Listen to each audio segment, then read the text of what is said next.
I grabbed my chest and everybody shouted, Tommy's taking a heart attack. And the secretary of the boxing board, Simon Block, he sent the paramedics round to where I was. As I was coming down, there was 2 paramedics. What kind of guy was Cassius Clay? I said, I found him a shy and introverted type of guy. Right, okay. You know, when you went into the dressing room and I could draw how the layout of the Paisley strength was, he was sitting in a corner and everybody else was having a laugh at it. You're going to kill a dream. I said, you've got to help me. They went, if you can get Celtic, I can't remember who it was they were playing, if you can get Celtic and the team that they're playing to say that they'll rearrange the game, we'll not stand in your way.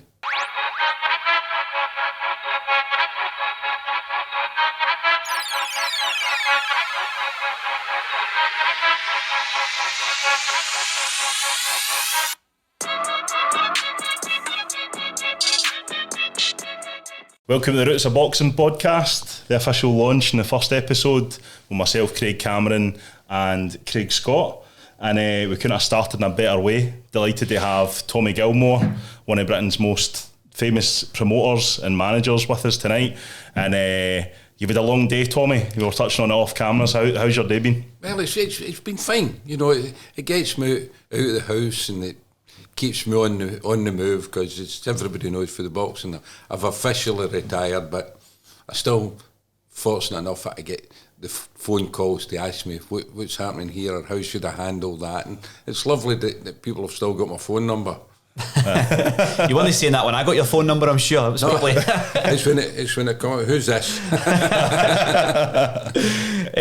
You like to give there's a wee bit of an exclusive off camera for everyone in terms of a certain darts player today and something you were at in Bristol. Are you allowed to mention that? I know but absolutely, you know, as long as he doesn't send me 25% of the cost of it. No, our star darts player Gary Henderson, 2-time world champion. So Gary, we were supposed to have been going to Bristol for his belated 50th birthday, but my wife and my daughter kind of sussed that it wasn't really true, and it wasn't true, because Gary and Rachel get married. They get married in Mauritius, so very nice. That's him. So he'll be glad to go and play darts now to get out of the house. Congratulations, Gary. Exactly. Some good news. Tommy, great to have you on. Obviously a real privilege for us to start in this fashion as well. As you said there, it's been a few years since you've kind of stepped away from managing fighters, promoting yourself. Do you ever really step away? You kind of touched on it there a wee bit. People are still kind of hitting you up for a bit of advice here and there.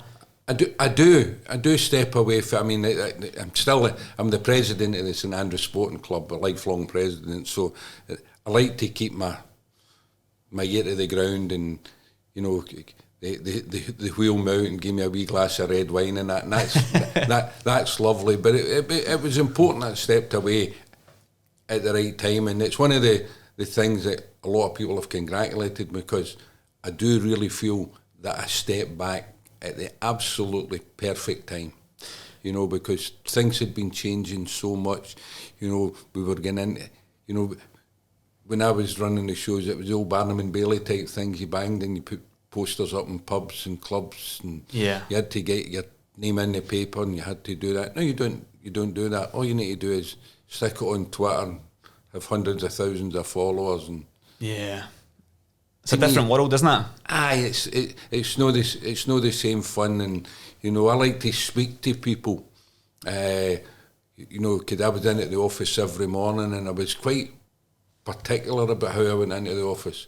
You know, I'm sitting here tonight, and I've got a sweater and that on. But if I was going to the office, always had a shirt and tie and a suit on, always. And the days that I didn't have a shirt and tie, I was a sloppy worker.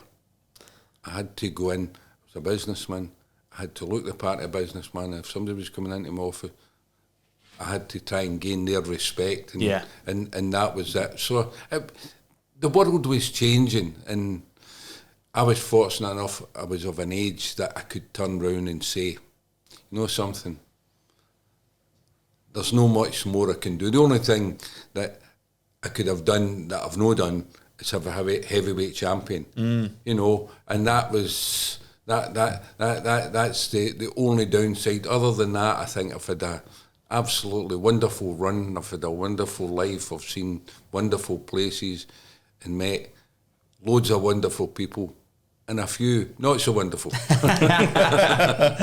How is it for you from the outside looking in now, as somebody who doesn't have to deal with those daily pressures and the politics of boxing? Do you still enjoy the sport? Can you still enjoy the sport? No, I think the sport has changed differently because, you know, when we were promoting and we're doing this in Lanarkshire, this is a breeding ground for great fighters. You know, people like Chick Calderwood and Tommy Calderwood and a few more of them. But now, and they fought to make money. Whereas today, I think a lot of them fight to be famous, and I think that's why the Twitters and the Facebooks and all these things, which I only know the words about because I don't do any of them, because I get frustrated even texting. You know, I'll text, you'll get 3 replies, and then I've got to phone you and say, nah, my fingers are sore. so that's it. So I was kind of leaving the Industrial Revolution and kind of moving on. Yeah, see, just touching on, like you were saying about the kind of stress levels with boxing, I know your good friend Barry Hearns, he's had 2 heart scares in his life. Like, how does the stress in boxing compared with now we're in darts? Is it completely different? Is that a pleasure? Well, that's a bit I missed. That's why I retired for the boxing. I was the world's worst because I get so uptight. All my best work has always been done under stress. I've taken, you know, been carted away for the ringside and found out I had high blood pressure and stuff like that. But that was the buzz. Okay, it was nice to make money, and some even the nights when we lost money, it was exciting, and you got the butterflies in your stomach, and that was really the bit that made me do things well, because I had to be super alert all the time. And then I started to lose that kind of the churning in my stomach, the going to the loo 20 times in the day, the day of the show.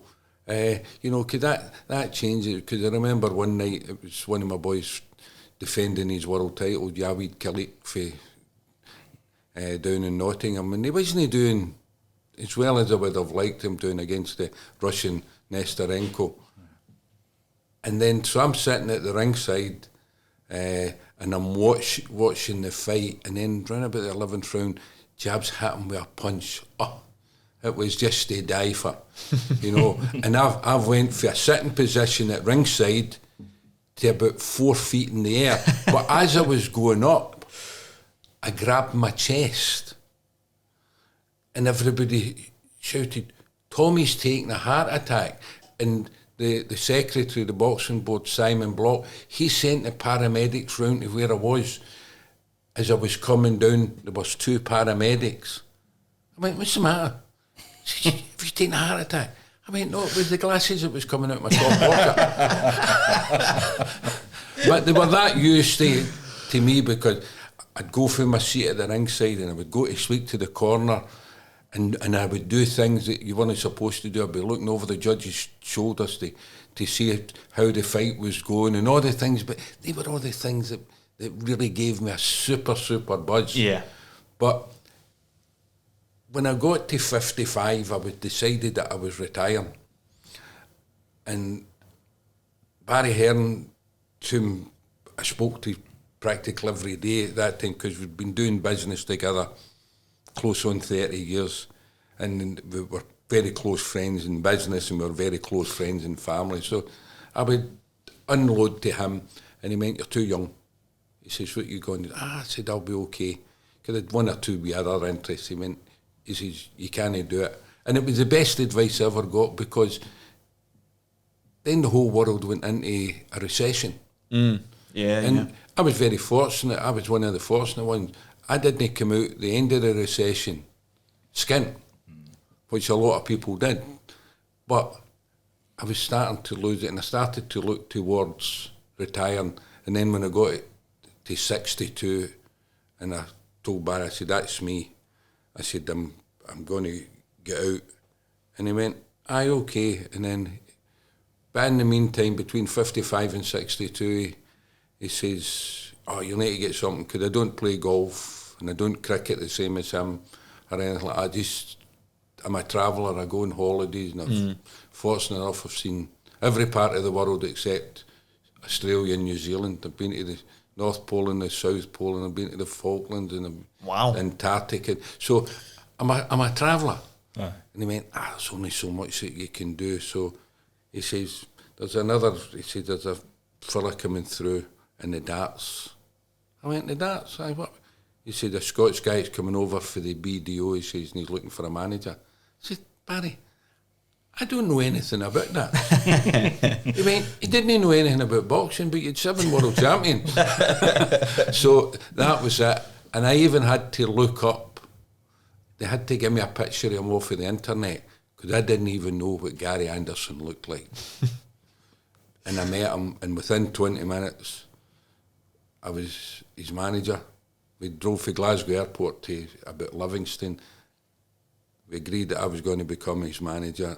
We signed a contract the following day, and we had a couple of options on them, and we took them up. And after a while, we just said, what will we do? He went, you be my manager till I get fed up with you, and I'll be your player till you get fed up with me. and we've remained it. And that signifies the sort of loyalty I give, the sort of loyalty I expect. And I think it's a changing world, you know, where everybody's always going on. See, if it's no broke, don't fix it. Yeah. And that's been it. And you develop, you know, wonderful friendships.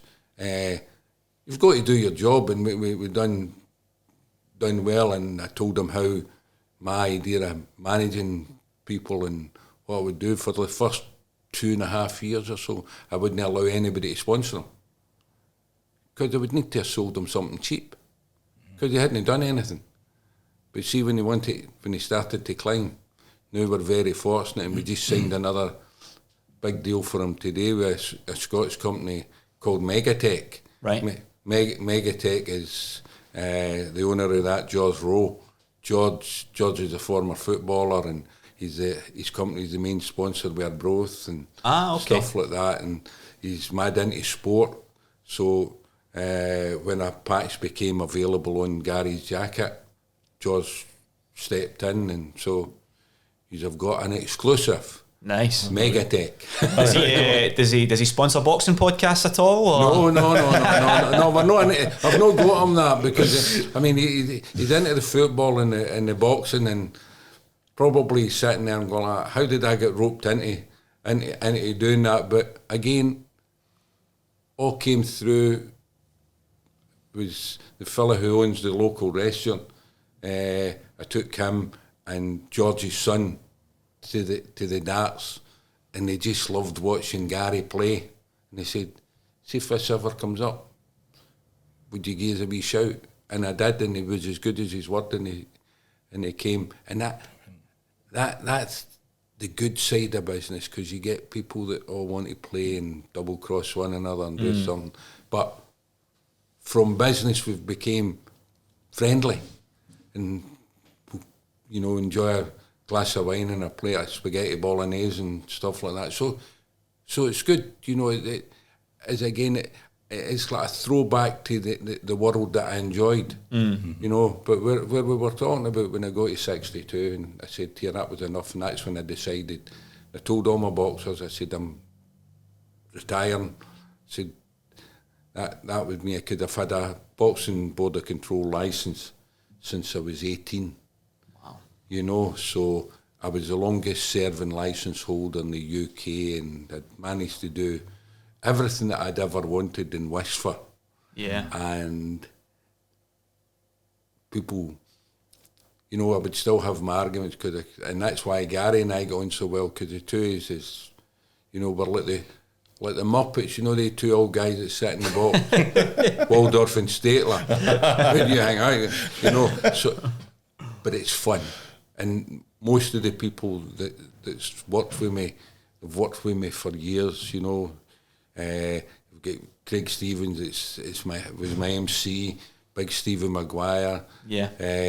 And Benny King was with me he was my sidekick the for cutsman? many years. He was my cut man, and I had Donkey Jowett, who used to work with Chick Calder way back in the 60s, and he was a pal of my dad's. When I took over, they all stuck by me, and stuck by me for another 25 years.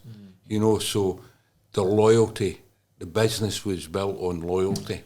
So that was great. Yeah. See, Tommy, see when you started and the first few fighters you signed when you became a promoter and a manager, why back then would boxers choose you? Because at that time, I'd imagine as you sign more fighters, it's a domino effect and people hear good things and they want to work with you. The first boxer I ever signed, because he said, I used to train him for my dad. Right. For Chapel Hall, Hugh Smith. And his sister Anna, she was a reporter with the Daily Record and so forth. But I signed Hugh Smith, and then another guy that was unrelated to him was Johnny Smith, because I trained Johnny for my dad, and Johnny's dad was managed by my dad. So I kind of started off like that. And the people who used to send my dad fighters say, well, because they'd know me for the days with the white shirt and the bow tie and holding up the numbers, so they knew me. They knew that I had been in and about the game my whole life. Yeah. And I'd started promoting before my dad had died. But Hughie always insisted. He went after my dad died. He said, "I've got to be the first fighter that you ever sign." You know, and we're friends to this day. He's in his 70s. I'll be 70 this year, and he wanted me to be his manager, and then we had a bit of success, and then we signed like Peter Harrison, Scott's dad, you know, because one of the guys who was friendly with my dad for the transport, and Johnny had said, bring Peter Harrison, you know, and I always saying he'll probably not be happy because he actually told a wee white lie when he was filling in the forums, because he didn't want. He should probably have turned pro earlier, but he went to the Commonwealth Games in Edinburgh. Right. And so he put himself in it a couple of years younger. I think it was just because in the first couple of years, every single fighter that I managed was older than me. Wow. Oh, but I was a carnaptious sod. Oh, I was, see, when I sat down at my desk, I was the boss. Yeah. They were no messing about. I still worked for a living as well. Right, so, okay. So I didn't rely on the boxing, so I could. The boxing didn't feed my family, but I started to do it. And if my dad had have lived longer, I would never have been a manager. I'd have been a promoter, because that's all I ever wanted to do. Yeah. I wanted to provide entertainment and fun and laughter, and pack people into halls and stadiums and stuff like that. And we did manage to do that. Yeah. That's amazing. You mentioned entertaining there, and I seen a tremendous picture of you, which I'm sure Greg can flash up for us when we do the edit. It's a picture of you as a youngster, and you're shouldered by a man known as the Louisville Lip, Muhammad Ali. Mm-hmm. Talk to us about meeting Muhammad Ali. Did the severity of him as a character sort of land on you when you were at that young age, or was it just another fighter? I think probably when people look back and they'll say, who's that big guy with Tommy Gilmour? You know, because that was the thing. But I was very fortunate, because my dad was one of the world's top our managers, you know, that you got the opportunity. He was very friendly with Angelo Dundee, who was brilliant. Cassius Clay's the trainer, and he was friendly, or more friendly, with Angelo's brother, Chris. Oh, yeah. Who done the promoting. Yeah. And promoted the listing and Ali fight and so forth. So my dad was his agent when he came to Scotland. Wow. So, and actually everybody had been talking about him, because here's the guy that went to the Olympics in Rome, and when they were in, then he became the heavyweight champion of the world, and he was coming to Paisley Ice Rink and so forth. So that was something a bit kind of, special, and and they wanted Chick Calderwood, who was number 3 or something in the world at that time. But at light heavyweight, they said spar with my dad. Went, no, it's not a good idea. It's not a good idea. I'm building people. No, want to take the shine off them, because we all knew that he was special. Yeah. And even his entourage with Jimmy Ellis, who was a lovely guy. Yeah. But when people say to me, well, what kind of guy was Cassius Clay? I said, I found him a shy and introverted type of guy. Right, okay. When you went into the dressing room and I could draw how the layout of the Paisley Ice Rink was, he was sitting in a corner and everybody else was having a laugh at the other side. Jimmy Ellis and Angelo and Chris and stuff like that. And they come in and the photographer was there to take my picture with him. And he was a bit kind of, well, why have I got to do it? And Chris Dundee said, that's Tommy's son. You have to get your picture taken with him. So that was all right. So there's probably very few people that ever got their pictures taken in Scotland in that situation. Yeah. And he gave me his card with his picture on it. And it was his original ones. He must have been a Scotsman, because it said at the bottom, I am the greatest, Cassius Clay.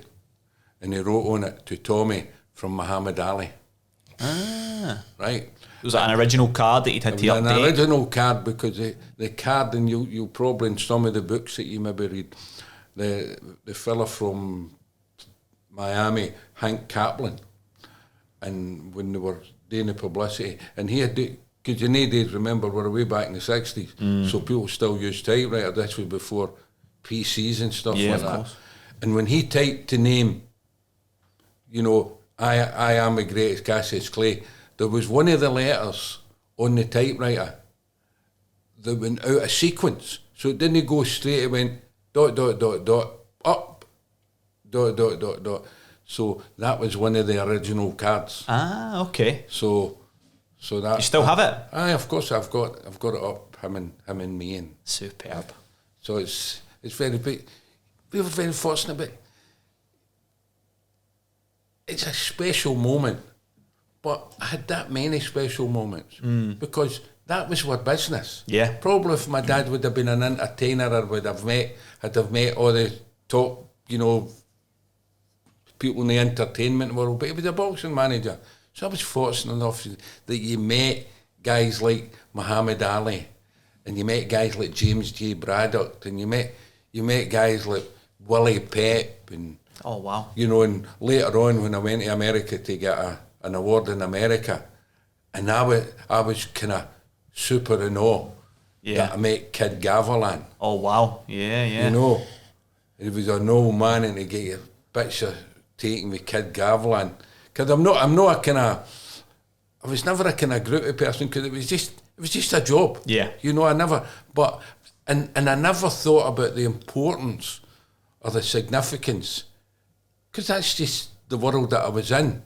But see now, as I'm getting old or older, to go back and say, yeah, that was pretty special. My dad took me to meet him, and he took me to meet him, and I sat in Jack Solomon's knee when my dad took me to London, and he would tell me stories. And when Jack Solomon's came to Glasgow, way back when he was promoting Howard Winston and at the Kelvin Hall, I held up the numbers at the Kelvin Hall for some great guys, like that, and with Cowboy McCormick, and as I said, like Howard Winston, and that. So I was quite involved in the idea. I wasn't a Johnny come lately, because my grandfather started this a way back, when he boxed in the Olympics in 1920. But the other thing that people, when they say, what age was your dad when he first managed his first fighter? He was 14. Right? 1924, he was 14. And I would say, well, why did you do it? Everybody that's seen my dad boxing as an amateur and in the gym says he was exceptionally good. Your dad, as an amateur, right? But he had bad eyes. he'd cataracts, and cataracts was a big thing away back then. So he couldn't do it. And every corner had a gym, and there were so many shows happening all over Glasgow. You know, the idea, my grandfather boxed 3 10-rounders in the one night. He'd one in Bridgestone, one in Parkhead, and the other one down in Partick. And he won them all in points, right? That's insane. So it wasn't totally unusual. So my dad started to manage fighters when he was 14, 1924. Now that's 5 years before the Boxing Board and Control was founded. And that's why I was always a thorn in the flesh of the Boxing Board of Control. Because I was there before them. Yeah. And I knew where all the bodies were buried. So I didn't take, I was always a major shop steward. Yeah. To fight for what I thought was right, you know. Politics is one thing, and that can be left aside, but you've still got to have it, because all these young boys, and particularly all around about Lanarkshire, these boys were going to the gym and they were sweating their guts out because they needed that extra couple of pounds, even back in the days where they were maybe getting £5 or that. I mean, the first Scottish title fight I ever run over 10 rounds, the champion got £175. Now, people pay that at the weekend, spend that at the weekend when they're going out. But these boys were training for 6 and 8 weeks before that, and you know, so that's why they always had to be looked after. They had to make sure that they got the best deal that was possible. So it was, the whole early part of my life, because I was 27 when my dad died, but you know, and even after that, everything was a learning curve. You know, you had to learn how to handle the press and not be bullied by the press. And it was, and people would say, "Oh, you're only there because you're Tommy Gilmour's son. You know, you're living in your dad's name." And I went, "My dad died 25 years ago." And they go, "Was it that long?" You know, but such was his. Yeah. There was no notoriety, but such was his standing in the game that everything he done. And there's nobody, I can't think another manager or promoter that I've ever had more arguments with than my dad. and even he would turn around to me, you know, we would be negotiating for one of his fighters to go in my bill. And I was maybe at that time I was wanting to pay 75 quid. And he said, "It's 85 quid. I said, "It's 75 quid. Right, I'll do it for 80 quid. You'll do it for 75 quid. What? You're only coming back. Like, it's only because of the way I've taught you what to do." I mean, if he's not taking 75 quid, he's off the bill, right? And we would have absolute murder. But you could see that wee glint in his eye. He's learning. He's not going to just, people are not going to run over the top of him. And he never ever said anything to me, but I know that with his pal, he was always looking down on me, you know. He's proud, so I was yeah. I was very fortunate in that respect, you know. Yeah. So like we mentioned him earlier, Barry Hearn, kind of friend of yours and someone you done a lot of business. When did you first meet Barry? How did that relationship that didn't go too clever. I managed a boxer by the name of Stevie Boyle, who'd won the British Championship, and I got the call from Barry Hearns' office that Barry was wanting to meet me. He had a boy called Carol Crook, who Preston, very good fighter, and Barry wanted to meet me. So I said, "I fine, tell him to come up to my office in Glasgow." So he came up and we had I had phone, because I just never knew him.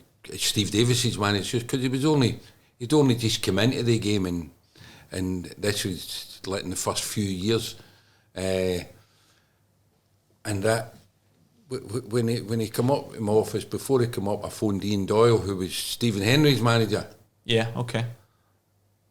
And I said to him, "What about?" I said, "I've got Barry Hearn coming up to see me," because as it turned out, and it's such a small world, because Ian Doyle's father used to be managed by my grandfather.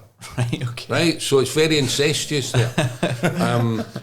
He went, "Oh," he said, because Ian with his voice, "Oh," he said, He says, he's a slippery bugger, he says, but don't ever worry about getting paid. And I went, that's a right good commendation, you know, in the world that we live in. And they come up, and they made me an absolutely fantastic offer for Stevie Boyle to fight Carol Crook, and I said no. And he said, that'll happen. He said, that I went, you believe me? Because remember, I'd been in the game a lot of years, and I knew all the politics of the game. He went, you'll need to fight him. I said, see, as long as I'm his manager. I went, he'll no be fighting Carol Crook. So we had a nice lunch and a glass of wine and everything else, and he went away. And that was kind of just the way it went. Boyle didn't fight Carol Crook under my managerial cap. Yeah. And then Barry was coming to Glasgow with Chris Eubanks and Tony Thornton. Right, okay. Right? And he needed somebody on the spot to kind of the lay of the land, knew all the press guys, knew everything, how all the councillors and all the people who were important to running the show. So a friend of ours for Manchester, Jack Trickett, so he was talking to Jack, and he says to Jack, I'm going to Glasgow. He said, you need to phone Tommy Gilmour. He went, no, sure, he said. He says, he's a bit of hard work, isn't he? He said, he's a nice enough guy, he says, but he said, I just find him a bit hard work. Jack says, you need to go with Tommy. So he come up to see me. We done the deal for what we were going to do.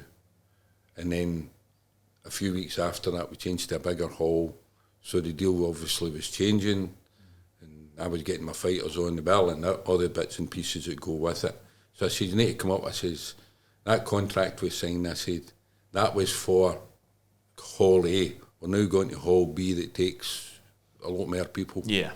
So he come up, and where my offices was in the Albany Hotel, it was like 80 yards of a corridor. You come up, my office was at the back, and I was sitting up on a big desk and so forth.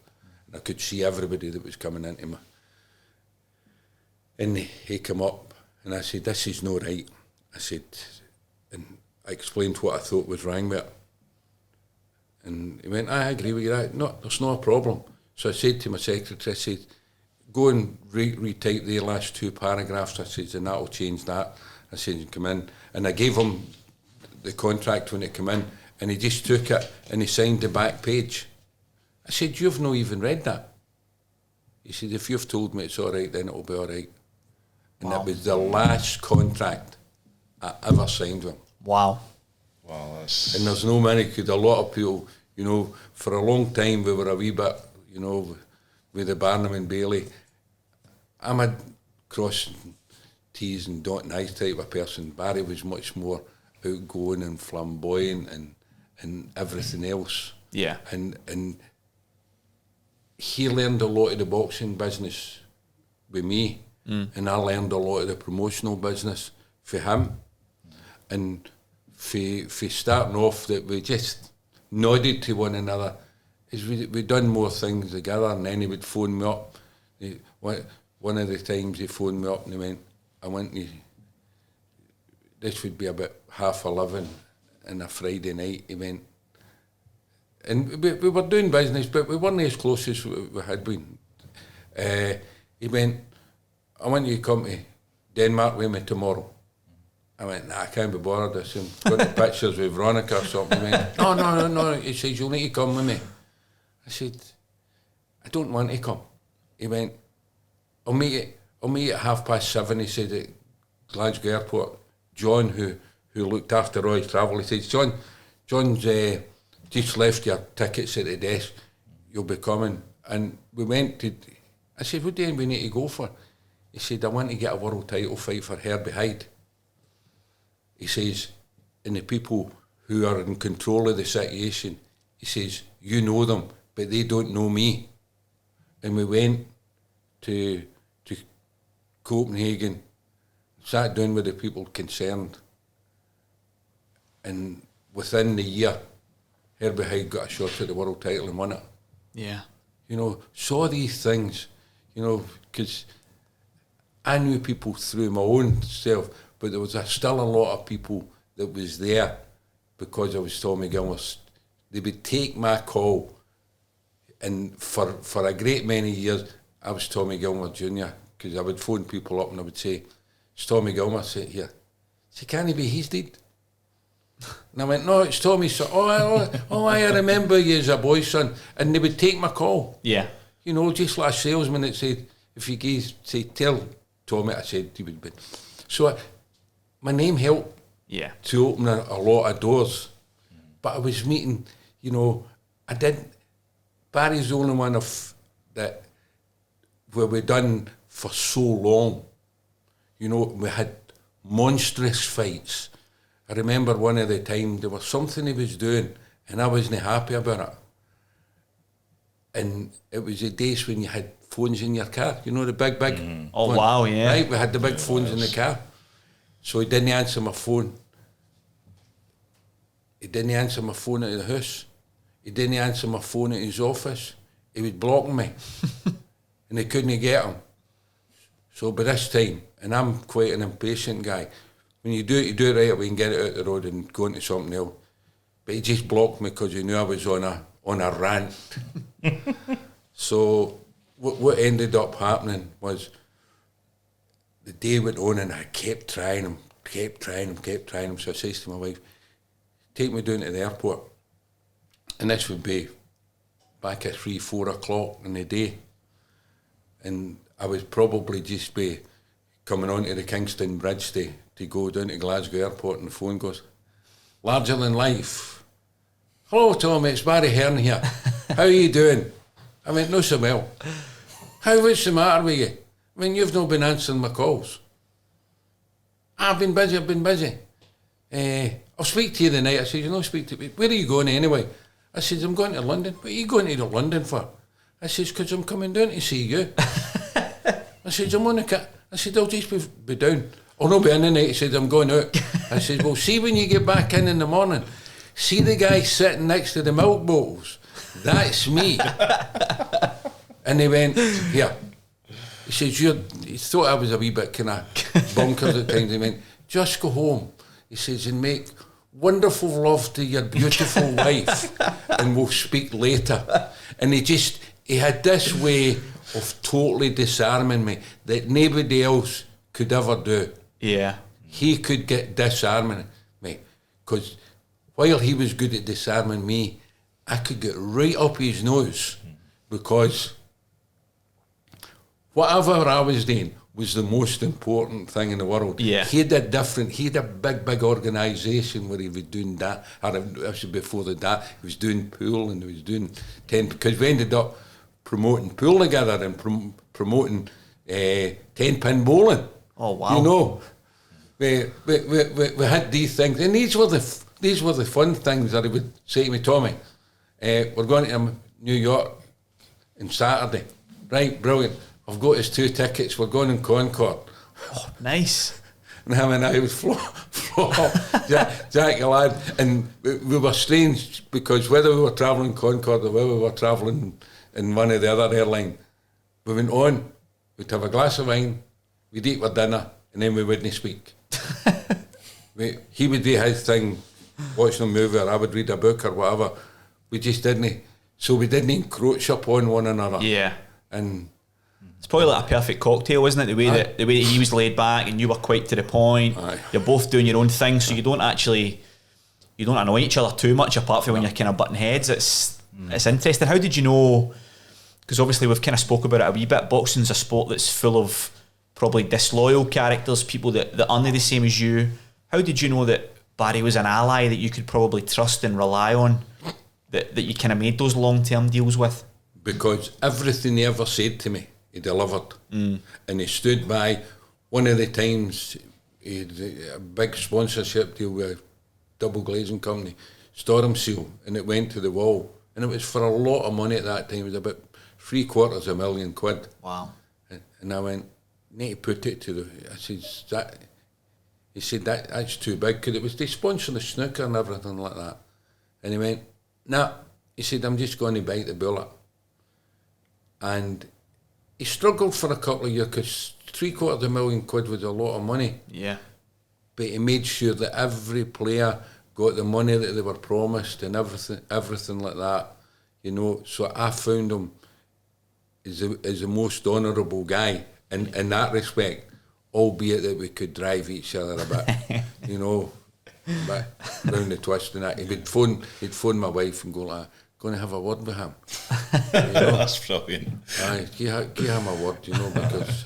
I do the same with Craig, don't I do, aye, that's true. That's my season to the same. But that's the same. And then we would go on holiday together, and he was at my son's wedding, and we would go away. As I said, promoting things. He was promoting things in South Africa, and I was managing fighters for South Africa. So we could have loads of business with loads of fun. Yeah.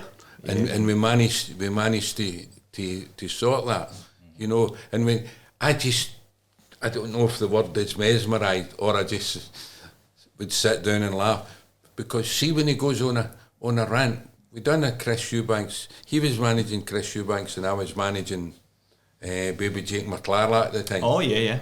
We were doing a joint show together in South Africa, and after the weigh-in, Barry just off the cuff got up to say a few words, and the fella who owns Sun City where we were promoting the show, Saul Kersner. Now he was a mad boxing fan and everything, but hard guy. He was only a small guy. He ended up standing on top of a chair, clapping and cheering. Such was, but it was the best presidential, speech ever. I mean, to be honest, I'd have bought whatever he was selling. I would have bought it off him. It was just superb, you know what I mean? Yeah. And and it worked well. He could leave things with me, and he had John in his office and Barry, because he had too many things. I was just solely a boxing promoter, but he had a lot of sport. Yeah. And he was selling a lot of stuff for television and bringing in sponsorship and stuff like that. So each of us had our own job that was necessary for the thing. But the biggest thing, we had a load of laughs. Yeah. Brilliant. You know?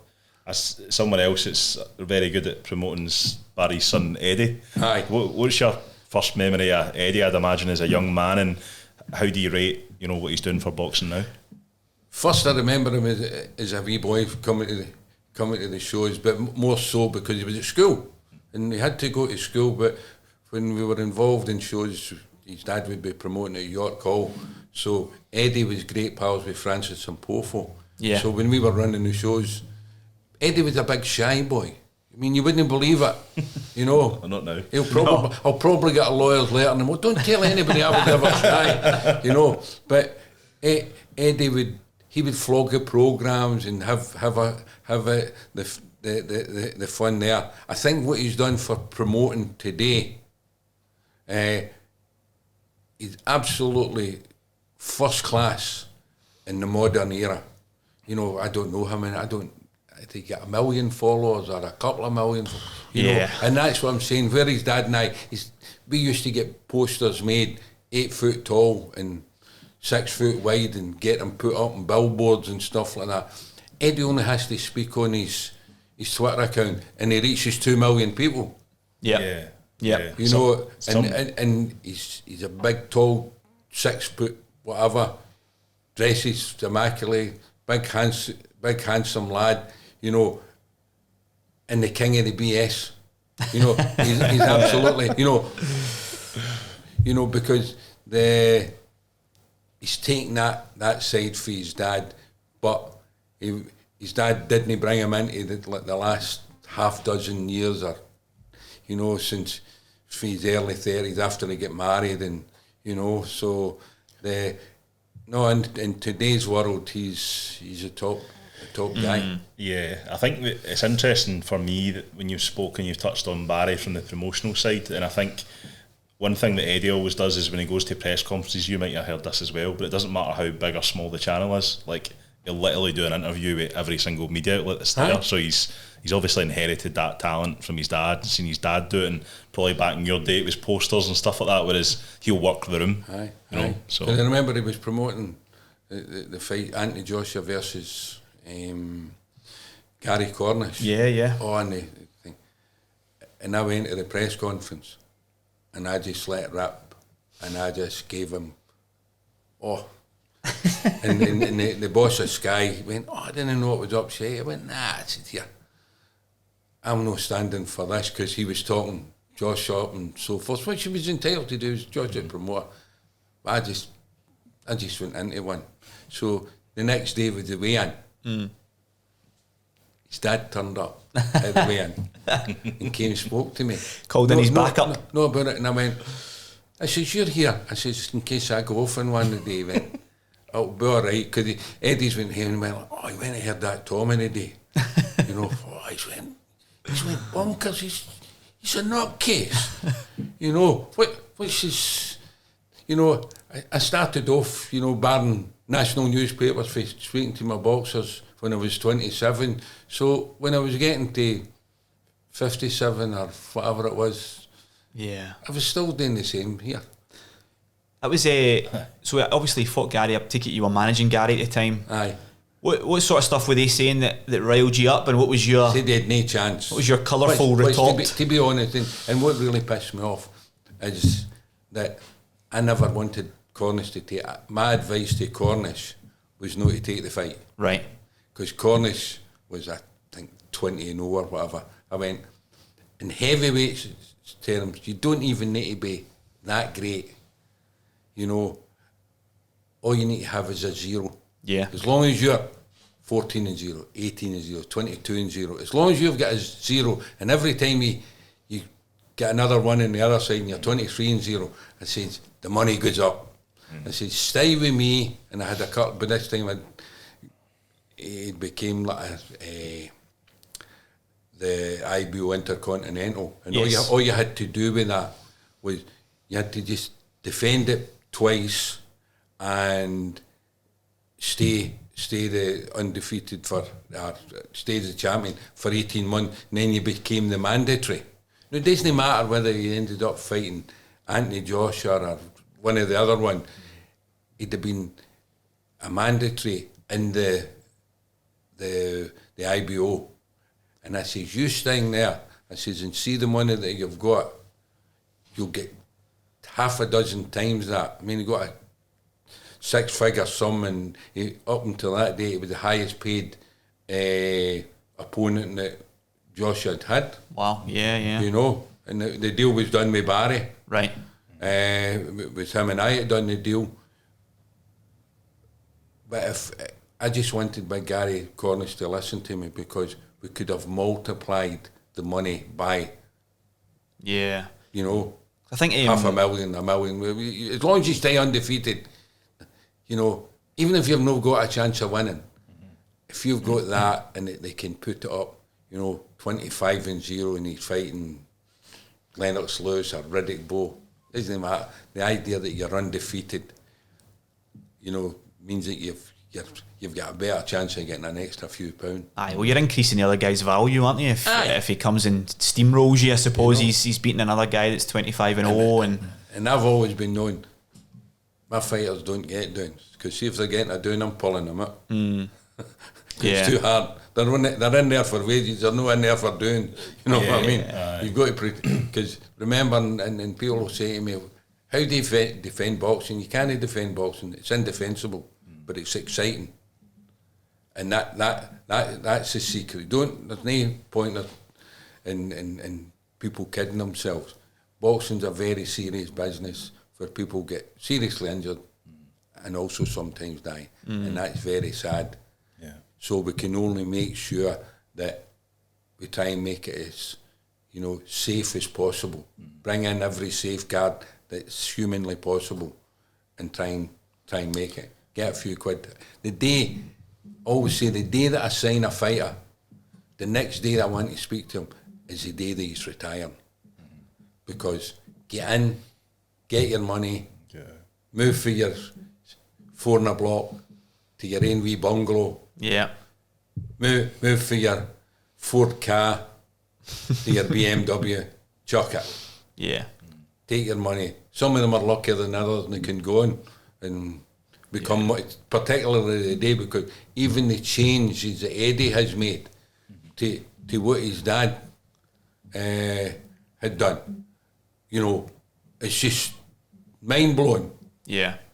Absolutely mind blowing by, we have conversations and stuff like that, because I'm not in the business anymore, but I'm interested in how change is coming about and why change is coming about and things like that. And that's it. The money has went, that's crazy, isn't it? It's a different ball crazy. game now. But good luck to them. If the money's there, let the boxers have it. They deserve it, 100%. One of the things you touched on there is, obviously, not everybody is that lucky, and we have those instances of tragedy between the ropes. Obviously, I think you yourself, unfortunately, were kind of involved ringside when a couple of those took place, sadly. And obviously, we've had Cash Farouk, a guy who made his name in the St Andrews Sporting Club and brought himself onto that big platform, had to retire. What are your thoughts on boxing? Obviously, with Mike Towell, who I know you were involved with the Drew Docherty Murray fight years ago. What is boxing doing enough at the moment to try and make it as safe as possible? I know we kind of defend it, but I think they are.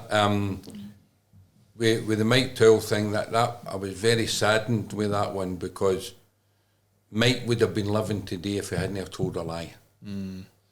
He filled in the forum because he was desperate. This is the thing, boxers are special people. He filled in that everything was okay when everything wasn't okay, and that was it. And when I had to go to the in front of the inquiry, I had recommended to them, that boxers are so desperate that they tell lies, don't have anything, because they just want to fight. Yeah.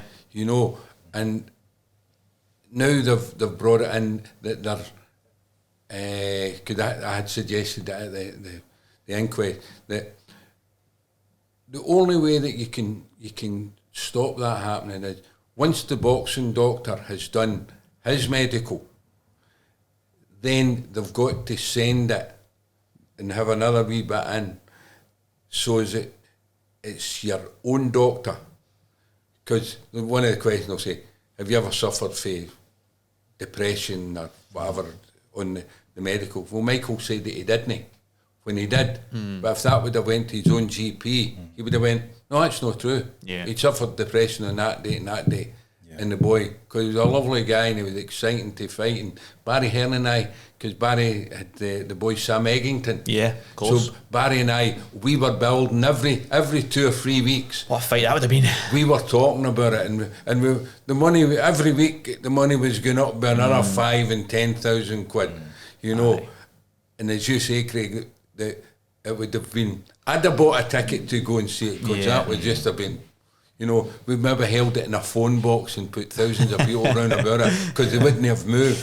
And and with the James Murray thing, the boxing board came in after that, and because how they started in the Scottish area, going away back over the last 50 years, we had great doctors, Dr. Bartley and Dr. Shana, and the doctors that they've got at the present. They all did great work, but we went from just a 1-page medical to a 4-page medical. We went from going to see ophthalmologists rather than just the doctor doing you the Snellen's chart and the surgery. So we moved on to that, and then we moved on to get skull X-rays, and then we moved from skull X-rays to CT scans to MRIs. So we started to move as medical science was improving. We took it on board and made it okay for that. I have loads and loads of criticisms, and I could talk to him blue in the face about the boxing board. But the one thing is, they've always been very good in keeping up to date. We were always better than the Continentals. We were always better than the Americans and stuff like that. We made sure that the boxers, you know, had the opportunity to get good medical care. Yeah, it's good that it's moving.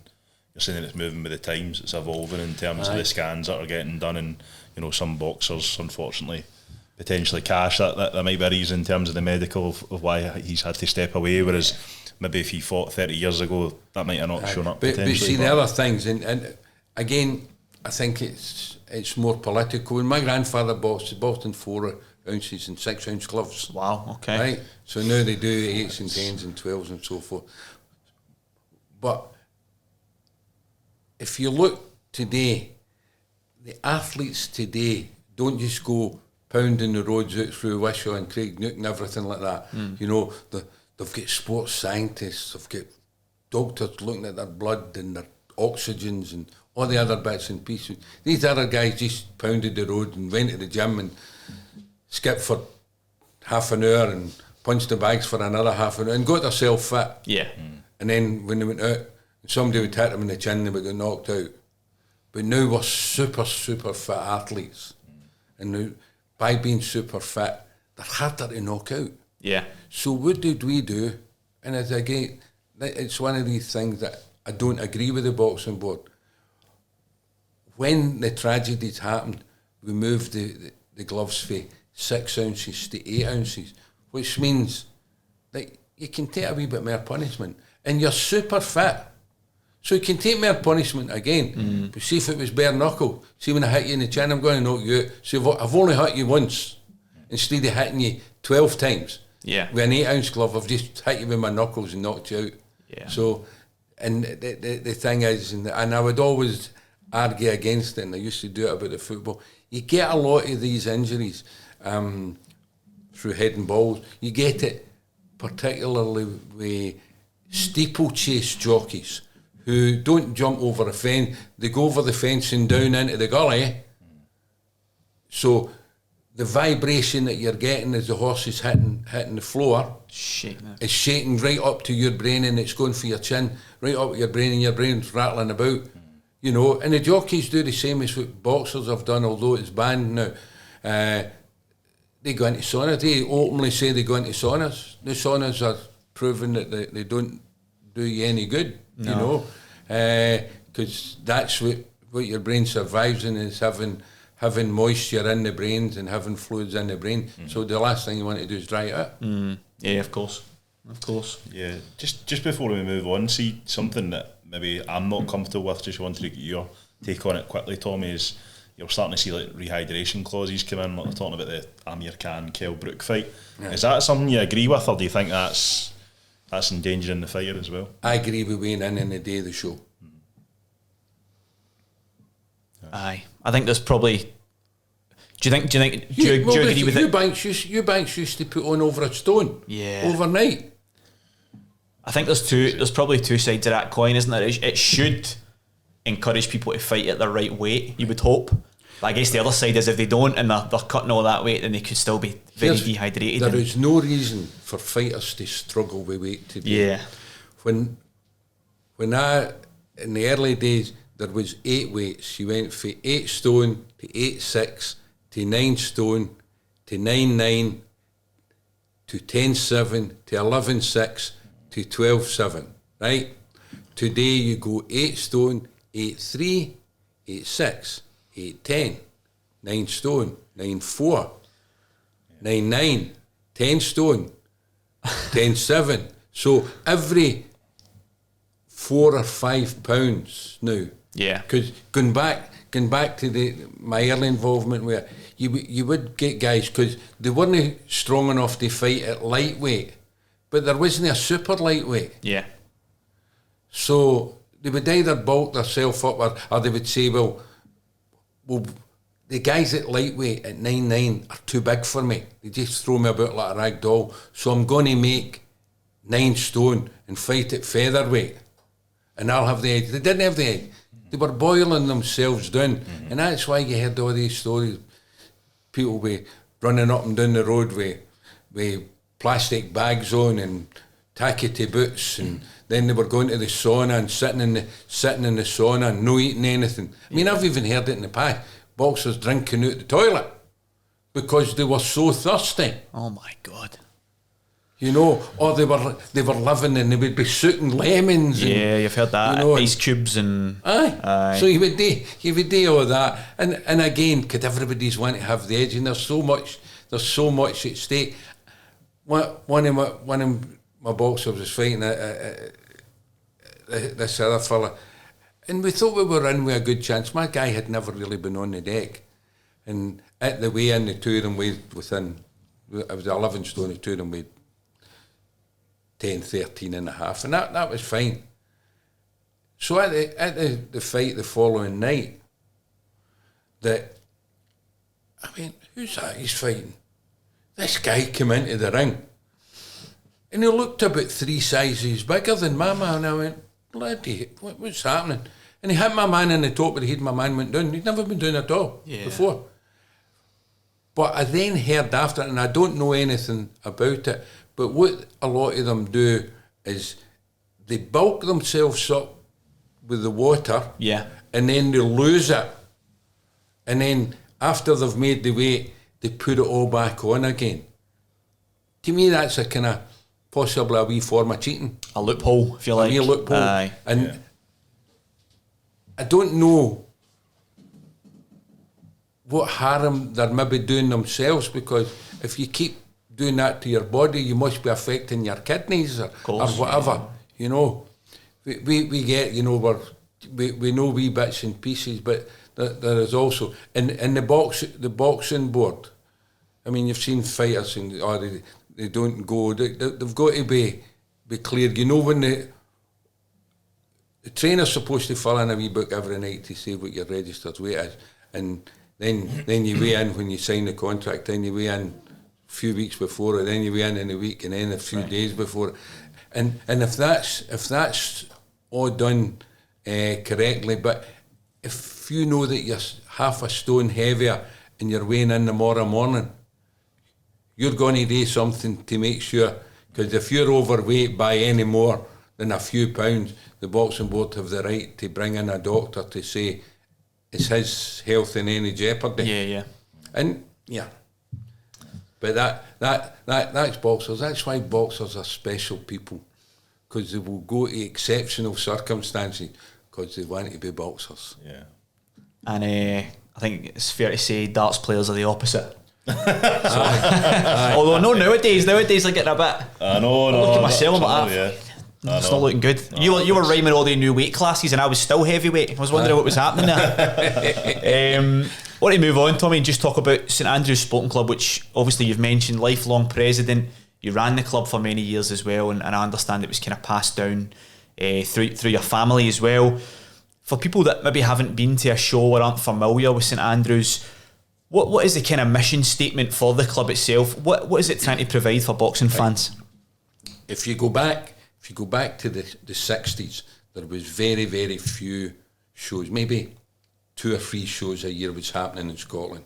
Every fighter had to go down, including Jim Watt and Ken Buchanan. They all had to go down and box south of the border, because there was no work up here. Then the Albany Hotel get built. This was a new super. We'd all been used to the Central Hotel. Peter Keenan used to run the Central Sporting Club of Scotland in the 60s, and that's where you would get the opportunity to meet the people like the James J. Braddocks, because they would come over in a tour and would come and be guests at the club. But that never lasted a lot. But then, and these were in these old railway, old-fashioned, Victorian type building. Then they built the Albany. The Albany was the new modern era, the skyscrapers and the luxury, and all the pop groups all stayed in the stuff. And they built a banqueting suite. Now, the fella who owned the St Andrews Sporting Club in the initial stages was a friend of Lord Forty. Now, Lord Forty owned Trust House 40. He was Fialo, I think. Right, okay. But the fella who he was friendly with was Moss Goodman, who was a London advertising agent. And it started off, it was the Albany Nottingham, Birmingham and Glasgow, and the people, it was called Clansman Sporting Club, right? And they owned the franchises for the 3 places. So it was starting up, and they launched it in 72, and the first fight was the 29th of January 1973, right? And that was launched, that's what launched the club. It was Jim Watt versus Ken Buchanan, which is possibly one of the great fights of not just Scottish history, but of British history. Yeah. And we were just talking about the changes in the money. Today, it's a pay-per-view fight. Then they shared a little over 7,000 quid between the two of them. And 2 Scotsmen, English weren't wanting it that much, but we still had Les Roberts, who was the matchmaker, had to pay 7,000 in odds. And they had 550 people in. Had to be black tie, nice. You know, gentlemen only, the whole shooting match. So I held the numbers up that night in Jim Watt's corner. And this was quite something, because I'd been to the National Sporting Club in London with my dad, and that was the backbone of the boxing board before the boxing board took it. If you didn't win a British title in the National Sporting Club, then it wasn't recognised. Right, okay.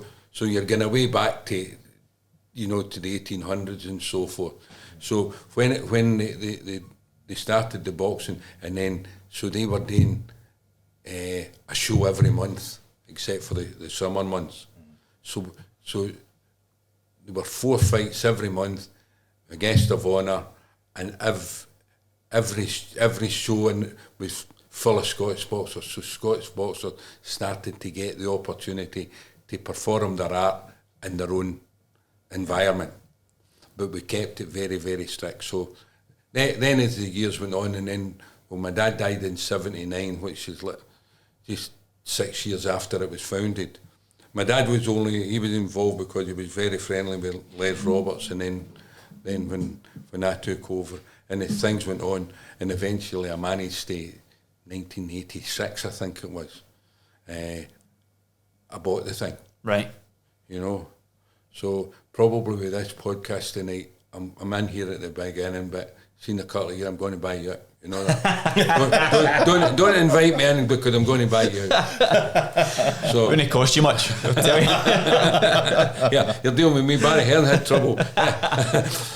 so that was how, and they started to bring good fights to there with great guests of honour. You know, no for boxing, but for every sporting life, you know, whether it be the rugby or the football or the boxing. Or can you name us a couple? Who's a couple of the big hitters? Aye, Jackie Stewart. Wow. You don't come much bigger. Yeah. You know, and I had when I took over, I had Lennox Lewis. Superb. You know, so and then you had like Finlay Calder, John Jeffries for the rugby, and and we had Brian. We brought up Brian Jacks, who was the Olympic. Was that gymnast or something like that? No, judo. Oh. Brian Jacks with Alan Wells after he won the Olympics and stuff. Like. So if you got a call for a guest of honour, it was a privilege. It was a wee bit like getting a knighthood if you got asked, and we kept that. When I took over, things like everything else, and Les was getting old, and he was losing his own enthusiasm. I was getting old, but I managed to say, well, I'll sell it to Ian Wilson because he's full of enthusiasm. He loves the boxing, and he'll keep it going. Yeah, you know. So it was a similar scenario, because I never ever took that. To own the St Andrews Sporting Club, I always looked at it as you were a custodian, because you hoped that it would last longer than you did. So somebody had to do it. My own son didn't want it. He's a PR executive and so forth. So he didn't want it. He needed to get his own business life. So when I took over in '86, and I changed things, because in the days when they done the programmes, it was in 2 colours. I changed it from 2 colours to multicolour. Okay. You know. Yeah. But kept all the same images, kept the same blending of of the red and the brown, and then they didn't have a lot of television, but I was young and singing enthusiastic, and I managed to bring in for 10 years. I had a contract with the BBC, so it was all my shows, 6 of my shows every year was on the BBC. So we made wee changes like that, but we always stuck black tie or you're not getting in. Didn't matter who you were, and I've turned some well-known celebrities, which will no embarrass. Get them embarrassed, Tommy. Get them embarrassed. But Steve Buncer was a story about him. But we got them. Do you know who I am? Absolutely. Yeah.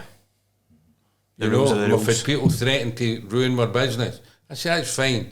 I've got the editor of the Sun sitting at my top table and their chief photographer. I'll just take you'll get your picture taken as you're getting slung out. And we're surviving, and they're no. But we were very, very strict. And my wife, who was we jointly owned the company, neither her or my daughter were ever allowed to come into the room. If they wanted to speak to me for something that was happening out with, they had to get somebody to come in and say, we want to speak, your wife wants to speak to me, your daughter wants to. We didn't allow them in the room. Has that changed now? Because I know they've got professional females fighting on some of the cards. No, that just before the lockdown, they had Judy Murray Yes. as the guest of honour. And Hugh Keevans interviewed me at the top table that night, and he said, Tommy, we've got Judy Murray here tonight. See, if you would still have been El Supremo, would you have let her in? I went, no. And I know Judy because she's a darts fan. Right, okay. She's a darts fan, she's shouting. She likes Gary Henderson and stuff like that. Right.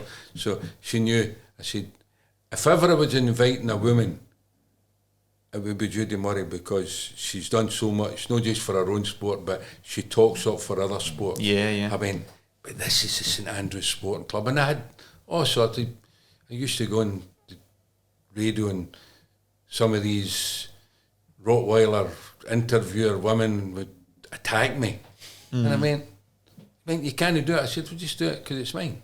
And that was a tradition. And a certain tradition, I'm no one that's against women or that, but I think that there's certain elements that they should do if they want to have a St Andrews Sporting Club, then have a St Andrews Sporting Club, or if they want to have women's boxing, have women's boxing, but don't do it as a crusade. Do it because they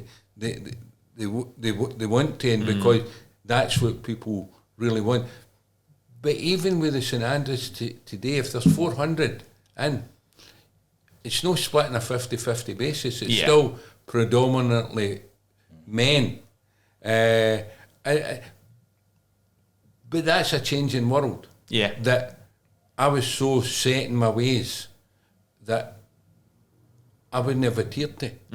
I would just have still went ahead, and because I liked that black tie, you know, because I love school uniforms, because then you can't tell rich people from poor people, because we're all dressed the same way. Yeah. Nobody knows if it's Primark or Hugo Boss. Yeah. Because you're sitting there looking, you all look like penguins.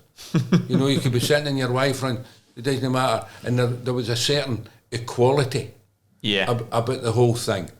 And we still managed to get that. There isn't a personality that I can think about that's no been. So Alec Ferguson's been up there, Walter Smith's been up there, Big Billy McNeil was there. We just had so many people that their name was in the paper and I knew about them, but a lot of them hadn't even been to the boxing, but felt special about getting invited to the boxing, and we made a real fuss of them, you know, and we made it, and I just felt it was a special place to be. Yeah. It was a part of my life that I really, really enjoyed, and to see that all the shows that we've run, I mean, that will be, and Ian will be doing it. I done the 40th but Ian will be promoting next January 23, will be 50 years of the St Andrews. Wow. That's quite, only the National Sporting Club went longer, and that's a wee bit special, and I'm sure that they will do it. But in saying that, we were talking about women there.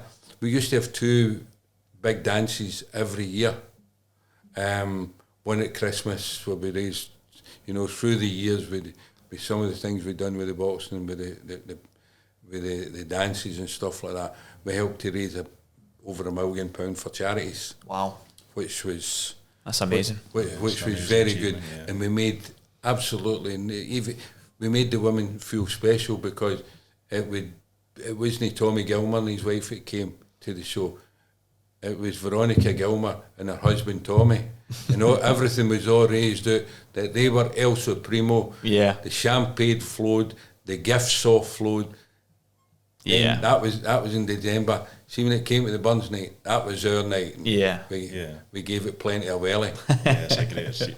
Tommy, see, just before we move on, you've had a lot of amazing guests there. Who was your biggest highlight? Can you remember maybe a night, maybe a few beers were flowing, etc.? Who was your highlight out of all those guests? If you had to choose one. I don't know. Billy McNeil was always great, because you would say, Billy, you only need to speak for 5 minutes, and then you would be tugging at his coat's tails to get him down. Or the night we had Archie Knox were guest of honour, and Walter was there, and Sir Alec Ferguson came up, and Paddy Crane had sent a good wish message on the video to come here. So we had all these guys, and we had, like, you'll maybe remember Billy Walker, who fought back in the 60s. They fought against Henry Cooper and stuff. Oh, wow, way back. Henry Cooper was a guest of honour as well, and fantastic. You just can't. Yeah, that's amazing. A lot of big names. Wonderful names, and we had a special room in there, and all were guests of honour, and you could go, I remember that night.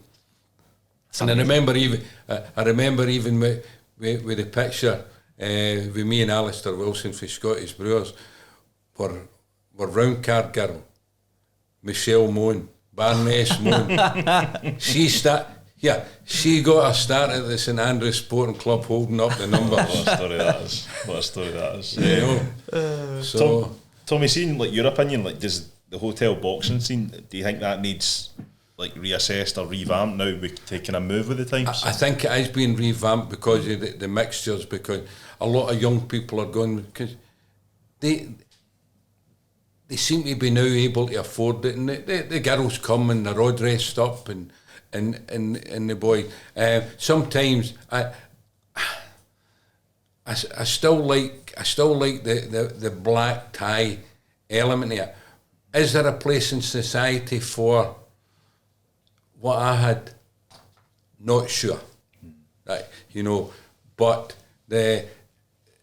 for boys who are starting off, or for boys that are no big ticket sellers or whatever, the sporting club was great, because they were all over the UK and down in Solihull and in Manchester and down in Nottingham, and they had 3 in London, and wow. So they brought through a lot of fights, and there was a lot of great fighters that came, But I think there's probably. I think the boxing scene, I think there is less boxing fans now.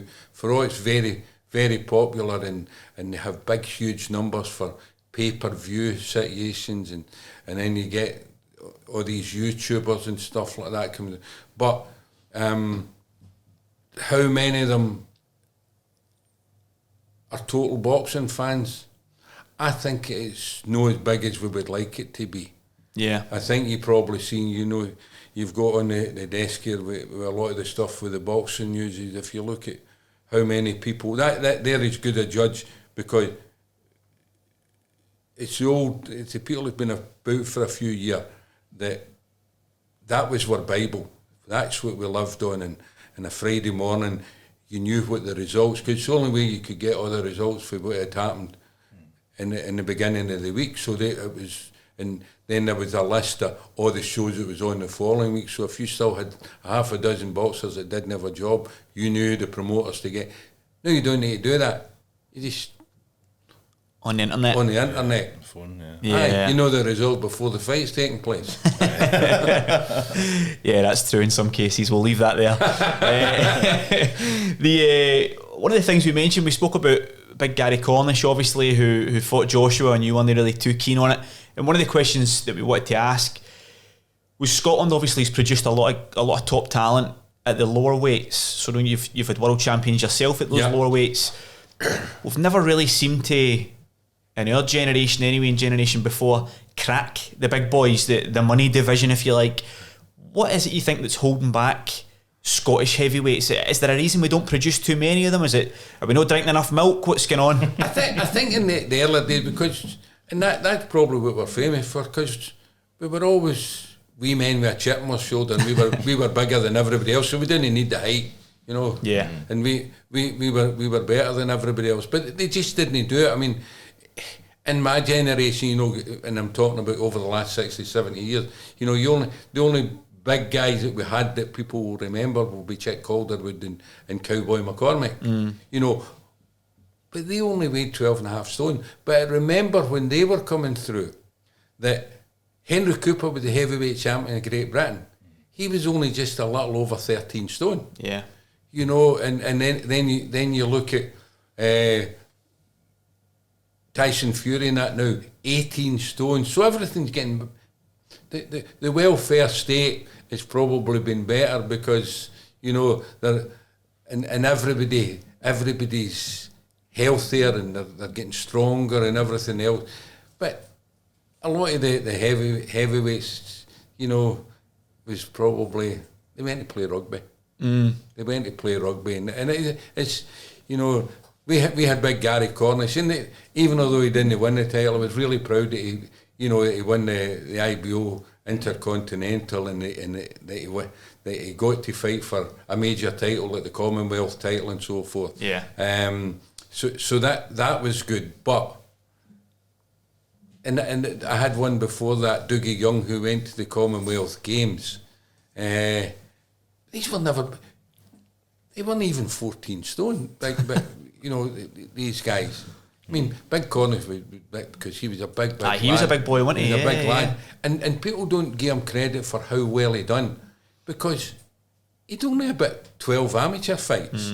And to end up fighting, you know, in one of the big shows in London, you know, after, and that's why I didn't want him, because he'd only had 12 amateur fights, and he ended up with 20 professional fights. But he wasn't at the stage, he was still an apprentice. He hadn't went into being a journeyman, and we were very careful, and people would have criticised, could I would bring in guys from Eastern Europe and so forth. And it wasn't to just get him a win. It was an education, because a lot of these guys knew how to punch you up the bollocks and everything else, you know what I mean? Bite you and, you know, and hit you low, and, you know, they just knew how to do it. And that's because Big Gary was a big, gentle giant, you know, but he had this thing away up in Inverness, and he was a Highlander, and we milked it to death, you know, and it was good, but the big fellas helping to train fighters now and stuff like that. Yeah, so brilliant. It's good he's still involved in the sport and that as well. It's good to see. Which fighters tend to do, you know, because I mean, you've got Ricky Burns still fighting, but he's now helping out with amateur boxing in Scotland. It's in their blood, and then when it becomes a chore, hopefully they'll go in and play carpet balls. I don't do that, but they've got a lot of experience, because somebody like Ricky, you know, with all the fights, and God knows how many amateur fights he had, but you knew that every amateur show you went to, Ricky was on it. We'd fight every night.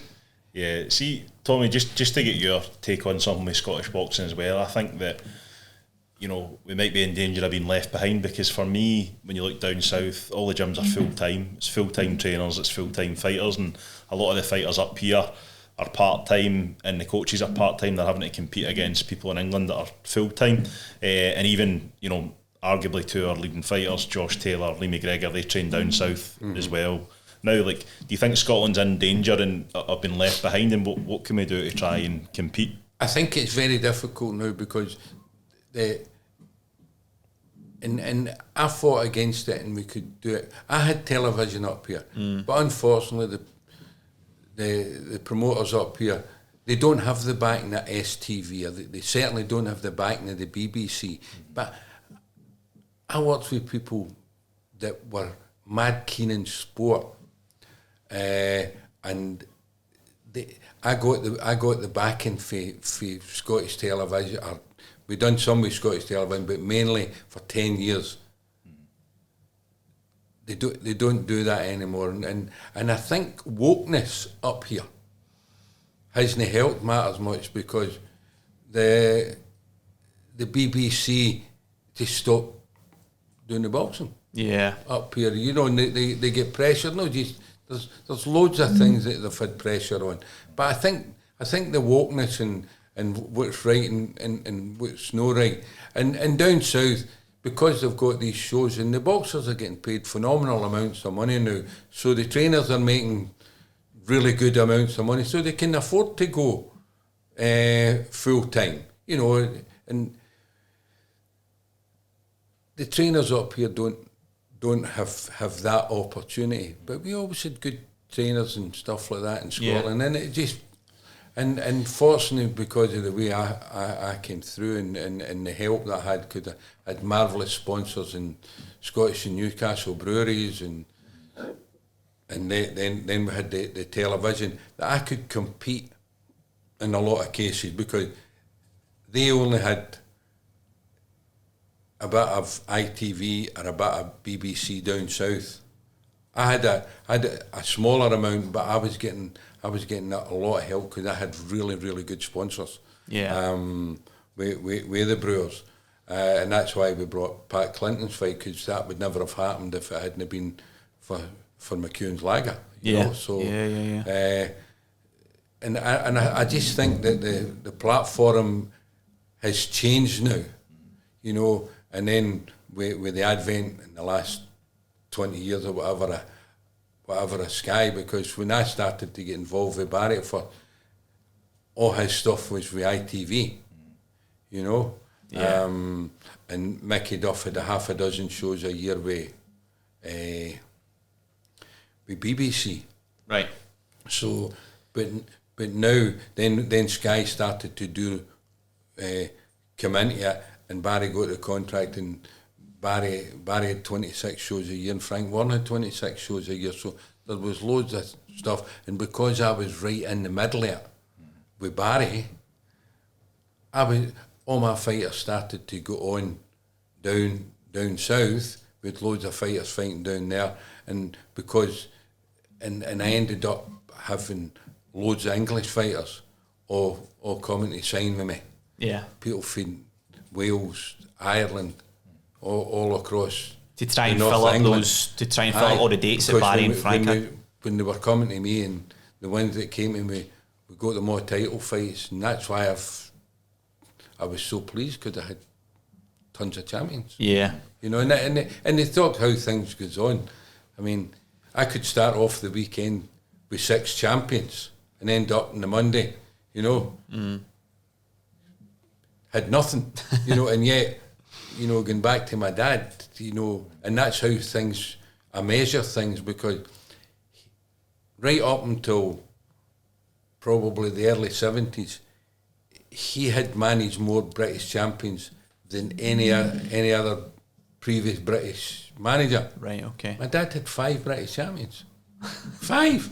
I said, I've had more than that in a weekend. You know what I mean? Because the world had changed. They didn't have the opportunities. So I was just the next generation, in the same way as like Eddie Hearns is coming through, and he can exploit the way the internet is working, and you see the way that thing is marketed and all the big companies and stuff like that. You know, because companies, when we got, there was bleak periods because the likes of Barry McGuigan, because fighter, young Ali, he died in the thing, you know, and a lot of people, parliamentarians and TV executives and that, they started to vie away, and you know there was a lot of different political pressures, but we've come on, you know, and I was pleased. I mean, people you're saying that's come on. I mean, I gave Barry McGuigan his first fight, his first professional fight. Yeah. Oh no, I never knew that. I know. I gave him it. He fought a fella called Selvin Bell, right, from fought in Dallymount Park in Dublin. Oh wow! We were doing a European title fight, Charlie Nash and Joe Jabalisco and Barry McGuigan. He got a spot. We were doing it live in the BBC and out to live to Italy and so forth. And nice. So that's where we gave him nice. his first fight. You know? You tell straight away he had a bit about him, Barry? He had that certain kind of gallus thing about him, you know. Yeah. But it's somebody that just wanted the success in Barry McGuigan or Barney Eastwood, but he also had a great matchmaker in Paddy Burton. You know, and I was fortunate that Paddy worked with me, and you know, if he didn't know you weren't in boxing. You know, when I needed help for the Clinton fight, I took Paddy with me. Right. You know, and because he could open doors, which I was able to do later on for other people, but because he was a pal of my dad's, and he's still living the day. He's 90 something, and wow, and I just getting, you know, he's in a home now, but before the lockdown, and we were able to go into the homes and see him, and that, we go in, and my son and I would go in, and he would recognise us and slither away, and we could tell a few stories. I was going to say, can't put it in writing, but see, I think we're getting towards the end, but just for me, and you might have some questions as well, Craig, but Tommy, this is a 12-hour programme. I know. I was going to say, we're getting to the end of your bit. Aye. Me and Tommy staying on. But I just want to know, Tommy, it's been an absolute privilege. But see, like, what has been the biggest highlight in your life in boxing? Paddy Clinton. Yeah. Paddy Clinton, because that was the first, you know. That's the bit that you remember. That's all the anguish. Yeah. I probably didn't know at the time, took a nervous breakdown because of it. And if people would say, would you do it again? Absolutely. The greatest, you know, my family, the sacrifices that my wife and my two kids made to tolerate me. Because I worked from 8 in the morning to 2 in the morning and loved every minute of it. Didn't have the money to do certain things during the promotion. My kids would come in for school and help me to make all the big plastic passes and that so that everybody would get in. And we'd put that much our own personal equity to say, well, this has got to work. And I get everybody, I get all the council to help us, I get the region to help us, I get the brewers to help us, I get BBC to help us. You know, I had the biggest begging bowl in the world, but more than anything, I wanted to promote a world championship fight in the Kelvin Hall. I didn't want it at Hampden Park because it had so many good things that had happened through my life at the Kelvin Hall. You know, even for the day that my granny took me to the circus at Kelvin Hall to Chick Calderwood fighting in the Kelvin Hall and holding numbers up for Jack. I just wanted to do it. And if I'd never have been involved in boxing after that, it would have been the greatest time in my life. And it'll soon be in the 18th of March, we're going to have that'll be 30 years since we won it. And it was extraordinary for the people of Scotland. It was just totally extraordinary. I mean, because Pat was a well-known Celtic supporter, you know, trained there and everything else. First people that offered to help me to sell tickets was Rangers, right? and any help they could do. So they were great in doing that, and it was going to be, and it was going out live in the BBC in the Wednesday night when they had sports night and so forth. So it was going out live and that, and then all of a sudden there was a rearranged game for Celtic to play somebody that night. Right. And I went, nah, it can't be happening. Would that have knocked you off TV if a Celtic game was on? Wouldn't have knocked me off TV, but it would have been nobody. It would have been nobody at the fight, because everybody would have been at Celtic Park. Yeah. And I went, no, I said, you can't. So you'll need to do something about this.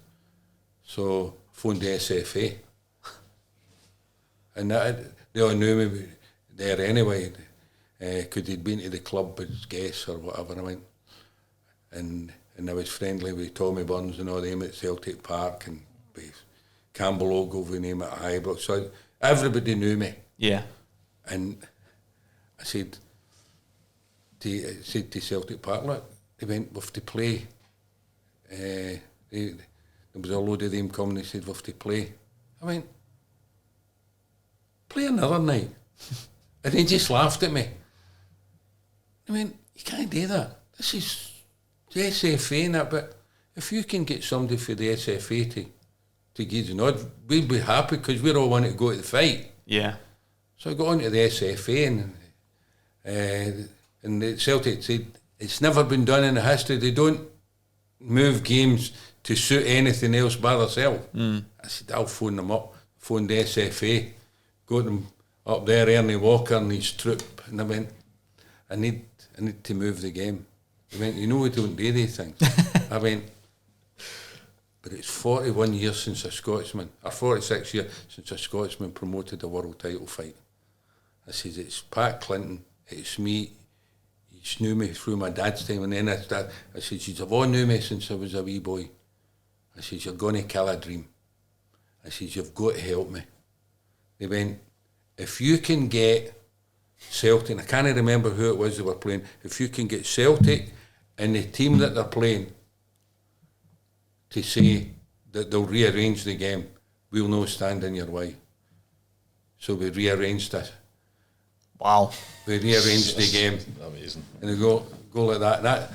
That's how much, and that's why I owe so much to the city of Glasgow and all the people, because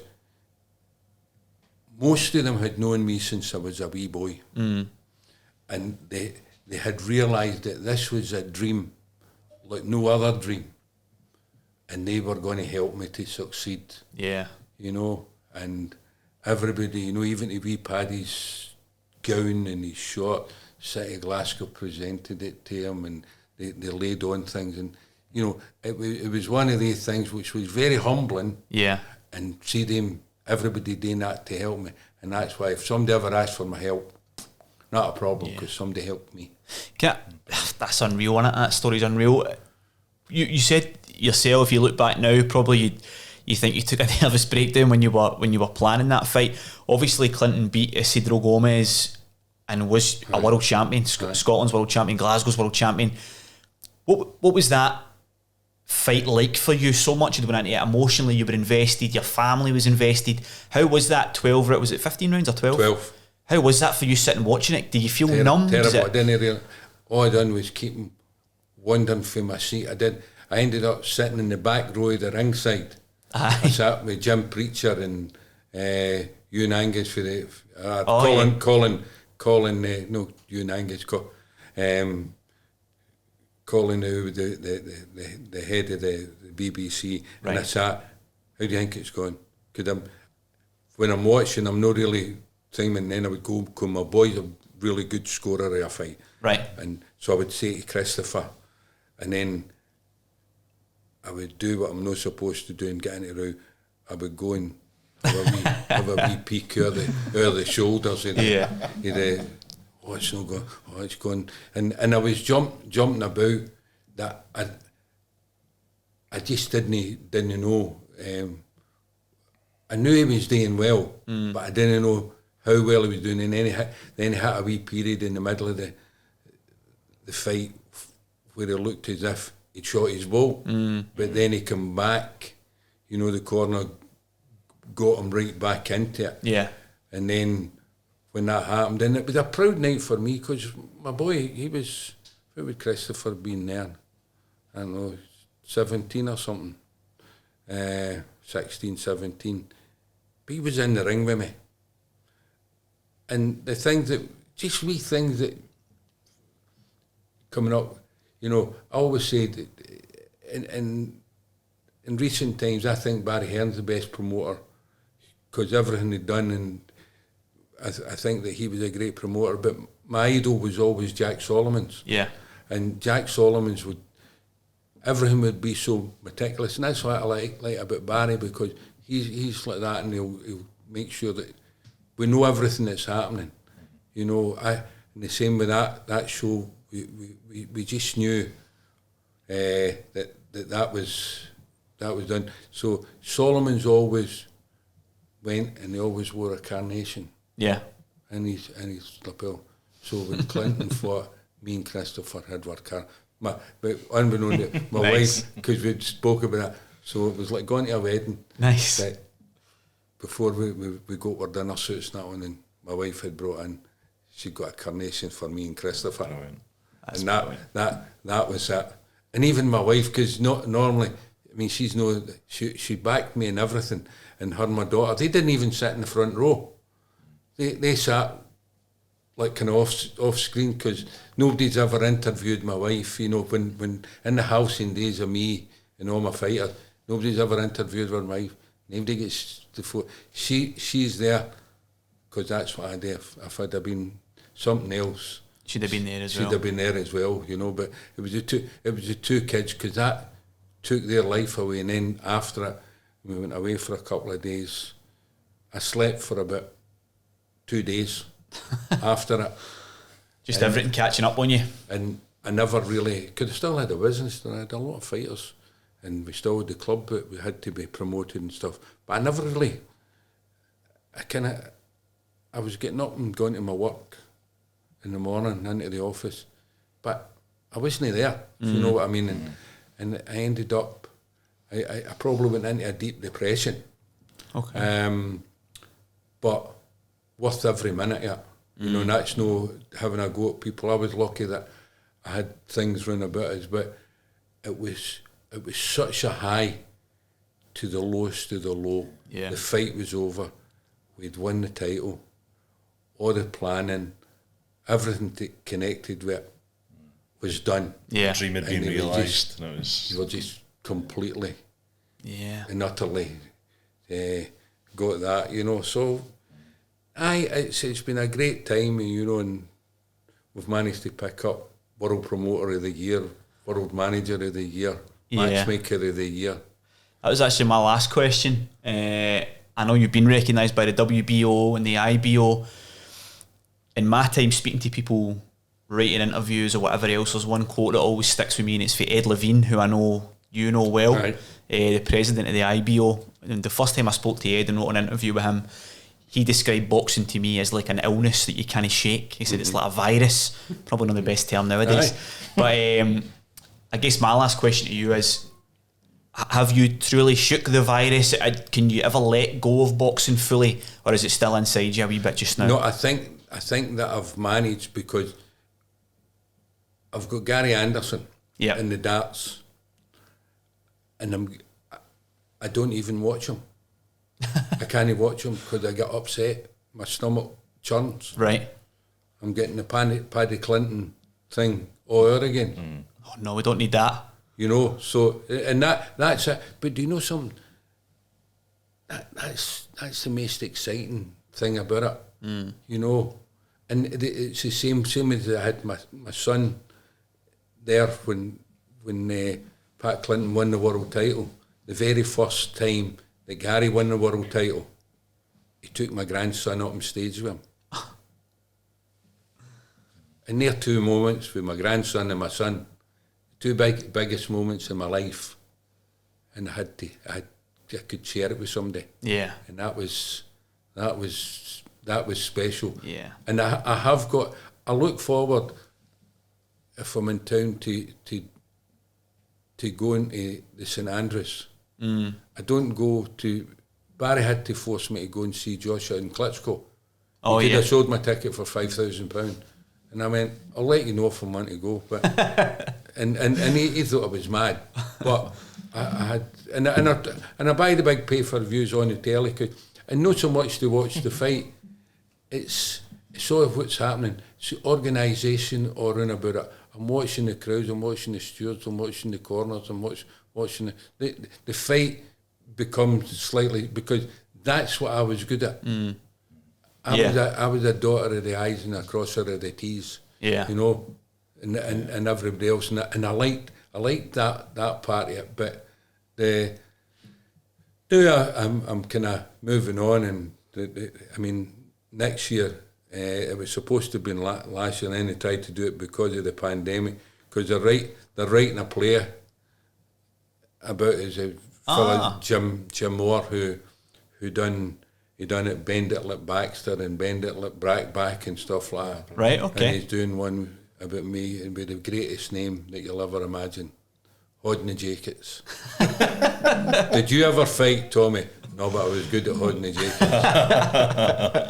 So that'll come out next Super. year, now that we're coming out of the pandemic, you know. And so and it's been great, all the things. And this year, you know, as you know, and I think you touched on it earlier, you know, getting the MBE for the Queen was great. And then this year, and you know, to go with some of the other awards, the British Ex-Boxers Association, they're inducting me into their Hall of Fame, and nice. You know, so it's, you know, every so often, and it's the same couple of years, and I think I'm the only Scots ever got it, the Joe Bromley Award for the boxing writers. Right, okay. You know, so and that was quite a shock to get that, you know, because normally it's so Anglified. Yeah. You know, and to get that, and again, fortunate, because my boy was with me, and not all these things. It's really nice.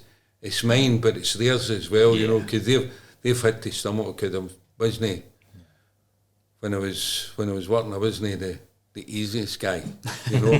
But I've still got the same pals and the same friends in the boxing, and the people that helped me make a success of things, like people like Graham Lockwood, who in modern times was probably the best matchmaker anybody in Britain. We still speak to each other every couple of weeks. And Ron Gray, who had done a lot, he was the big promoter down in the Midlands. Big Ron and I, you know, because he's the only one that's left that's old enough to remember my dad. And he worked with my dad, and as soon as my dad died, he was on the phone to me, and we've remained, you know, a lot of these guys, they weren't in business, we all remained friends. Yeah. And that was great. It was lifelong friendship and association. You know, no many, you know, probably, certainly couldn't fill more than two hands. Yeah.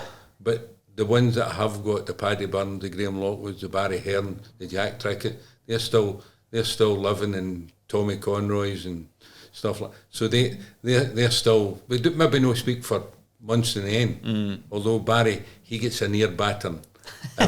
He gets a near battern every Sunday. About the darts.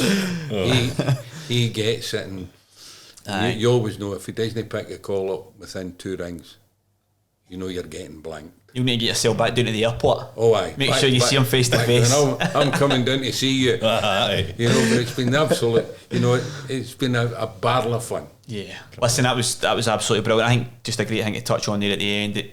A beautiful thing about boxing, for all its detractors, is that it brings people from all over the place, doesn't it? And it puts you in.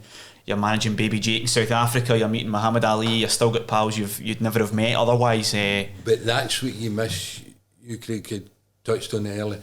Seeing gyms now, there's no old guys sitting in the corner telling you stories. Yeah. You know, I got way back to the early days, you know, and you recognise the name Puggy Morgan. Puggy, you know, back in the time of Lynch and Patterson and all that. Yeah, yeah. And, you know, and you had these guys telling you stories when you were a wee boy. They didn't mean much, but then you went back. There wouldn't have been any boxing if it hadn't have been for all these old guys like the Jim Mahards and the Puggy Morgans and and stuff like that. So it's That's it. live through the ages. Aye. Yeah. No, I just want to thank you again, Tommy. I think this was going to be a podcast for a long time, but I think we'll just need to chuck it after this. Can we know we're maybe going to get another guest that's going to... Can we make it a weekly thing? We'll do a weekly thing. We'll do so it. you get us a big sponsor, because you just get Gary on, get us a big sponsor, we'll do this every week. We could maybe do it, you know. Aye. Warren Beast. Good name for a boxing podcast. I don't know, that is. But yeah, we'll promote as well, looking forward to the show, the production that's getting made about you as well, so we'll definitely be going to that. Aye, thank you so much for coming on. I think we've set the bar a wee bit too high with the first one, to be honest, but we've just sat here like two kids listening to stories, but really appreciate your time. I know you've taken a bit of time out your day to travel up here as well. No, so it's no problem. Thank you so much. Absolutely delighted. No, it was a pleasure and a privilege for us, so thanks very much, Tommy Gilmour. Smash it. Thank you.